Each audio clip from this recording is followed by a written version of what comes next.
to revenge with Lyra.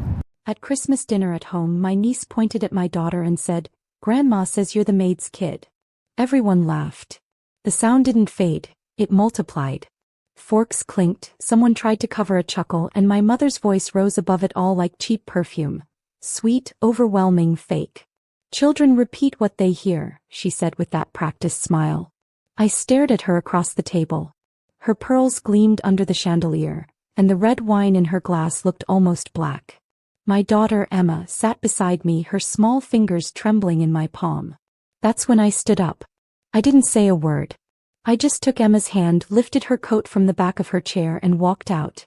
The laughter followed me to the hallway like an echo I'd never forget. Outside the air was freezing, sharp, clean, honest. Emma's breath fogged the glass as she whispered, "Did I do something wrong, Mom?" I knelt beside her, my throat tight. "No, baby. You did everything right. Some people just forget what kindness sounds like." Back home, the Christmas tree lights flickered like they were struggling to stay alive. I unplugged them. Silence finally filled the room. My phone buzzed near midnight. A message from Dad. "Make sure you send the utility payment tomorrow." No apology. No acknowledgement. Just entitlement dressed as normalcy. I stared at the words for a long time. Then I typed slowly, deliberately. "You will get what you deserve." I hit send. Emma had fallen asleep on the couch, curled under a blanket patterned with stars. I brushed her hair from her face and whispered a promise I'd never said out loud before. No more begging for love that should have been ours by right. The next morning would begin differently. By sunrise I'd made up my mind. No more covering bills for family. No more helping out until things get better. Things never got better, they just got heavier. And every dollar I sent their way bought me one more insult wrapped in politeness. I brewed coffee in silence, the scent filling the small kitchen of the home I paid for. Emma stirred awake, rubbing her eyes. "Are we going back to Grandma's?" I smiled softly. "Not today, honey. We're doing something better." When she was settled with breakfast and her favorite cartoon, I opened my laptop. 4 years I'd managed all the household payments. Dad's utilities, Mom's credit card, even my brother's temporary car loan. My name was on everything. Not anymore. With one click I canceled the autopay for every account tied to my salary. Then I sent an email to the bank manager. Subject line, "Immediate freeze on shared accounts." Each keystroke felt like taking back a piece of myself. By noon the manager called. "Miss Turner, just confirming, you're removing access for your parents and your brother from all linked utilities and auto drafts?" "Yes," I said calmly. "Effective immediately." He hesitated. "Understood. I'll notify them when the freeze is complete." The moment I hung up, my heart started pounding, not from fear but release. Years of emotional labor collapsing into a single quiet victory. That evening I lit a single candle at the table. No decorations, no noise. Emma and I had dinner, just the two of us. As she giggled over mashed potatoes, I realized peace didn't need witnesses. The phone began buzzing again. Mom, Dad, even my brother. I turned it face down and let it ring. Let them find out the hard way what "you'll get what you deserve" really meant. The storm started by noon the next day. First came Mom's voice message. All sugar-coated venom. "Sweetheart, the power company said the payment bounced. Must be some mistake. Fix it before your father gets upset." Then Dad's message followed, all bluster and ego. "You know your responsibilities. We raised you. Don't embarrass the family over a few bills." I almost laughed. Responsibilities? I'd been their financial safety net since college. The invisible provider for a family that never once asked how I was managing as a single mom. By afternoon my brother called. "What's going on?" "Mom said the heat's off." I didn't hesitate. "Then maybe you should use your degree for something other than blaming me." He went quiet. "Wow. You've changed." "No," I said. "I've healed." That night I got a text from the bank confirming every freeze was active. The accounts in my name, and only my name, were secure. Still, part of me expected guilt to creep in. It didn't. Instead, there was a strange calm, like the silence after a storm clears. Emma and I spent the evening making cookies. She spilled flour everywhere, her laughter echoing through the kitchen. The sound of a life untainted by shame or control. Later, as she drifted to sleep, I scrolled through old messages. the birthday reminders I'd sent to Mom that went ignored, the Christmas photos she'd never commented on.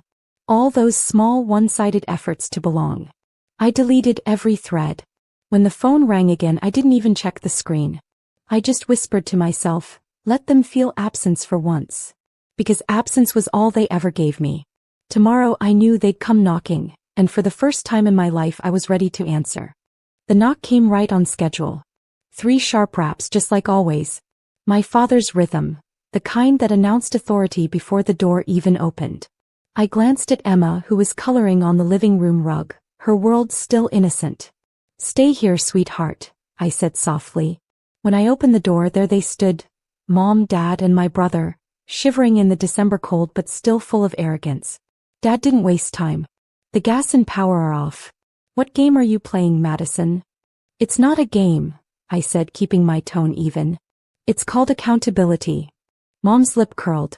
You've lost your mind. Family takes care of family. I let the silence hang before replying. You're right. But family also doesn't humiliate a child in her own home, or steal from her account. My brother scoffed. We didn't steal. You owe us. For what? I asked. For being born your scapegoat? For paying your bills for 6 years while you lived rent-free. The heat rose in my chest, but I didn't yell. I just stepped aside and pointed toward the driveway. See that car? Paid off last week. My name's on the deed now, and the utilities. Everything. You don't have access anymore. Dad's face reddened. You'll regret this. You can't erase blood. I met his eyes, calm. Blood doesn't give you permission to bleed me dry. Mom's hand trembled as she reached for my arm, but I stepped back. Leave before I call the police, I said quietly.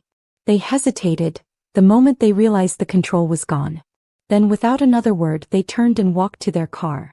When the door closed I locked it once. Then twice. Emma looked up from her drawing. Are they mad? I smiled faintly. No, baby. They're just learning what boundaries feel like. By morning the phone was a war zone of notifications. 20 missed calls. 8 voicemails. Half from Mom crying, half from Dad demanding. But one message stood out, a bank alert. Someone had tried to log in using my old credentials.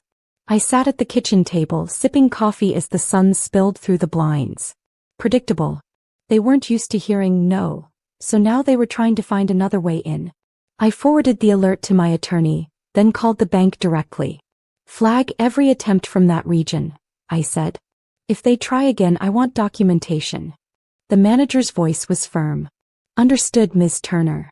Your security settings are ironclad. I hung up, feeling something new, safety. Later that day, Ethan from HR stopped by my office with a small gift bag. Inside was a card Emma had made with the help of his daughter. A thank you for helping her mom get back on her feet last year. You remind her of strength, he said. Funny, I thought how strangers could see what my own parents refused to. That evening, as Emma and I decorated her small pink Christmas tree, I let her choose every ornament.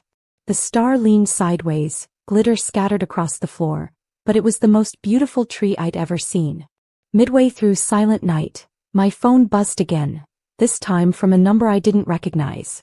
Check your parents' street. Power trucks everywhere. I stepped outside, cold wind biting my cheeks. A quick search confirmed it.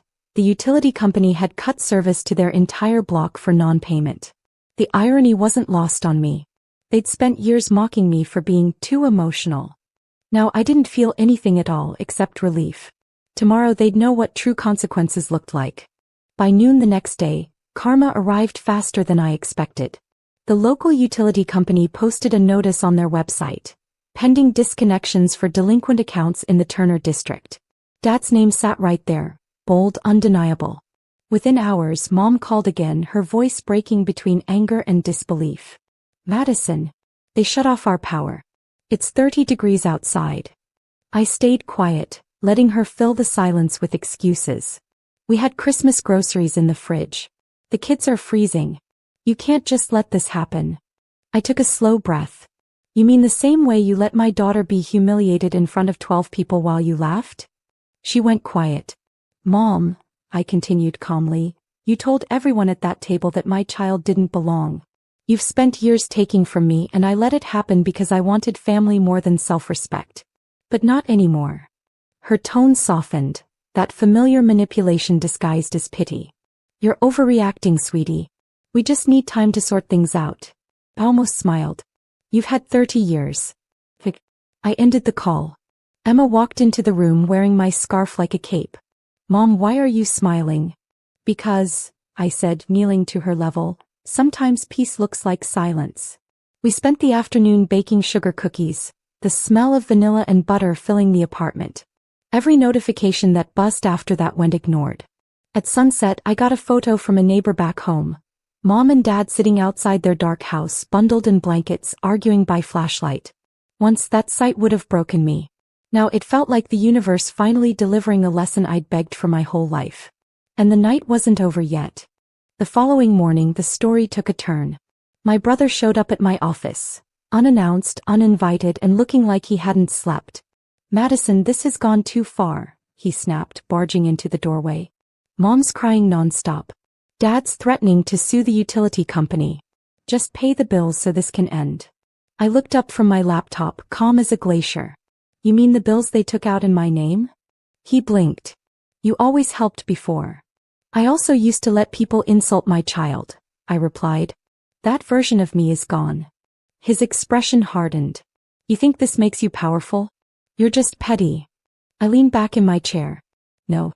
I'm precise. He laughed bitterly. You'll regret this when they cut you off for good. They already did, I said quietly.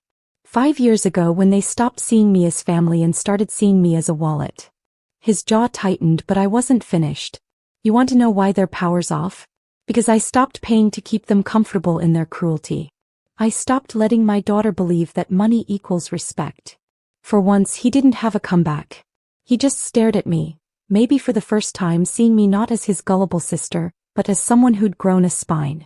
When he finally left, the office fell silent.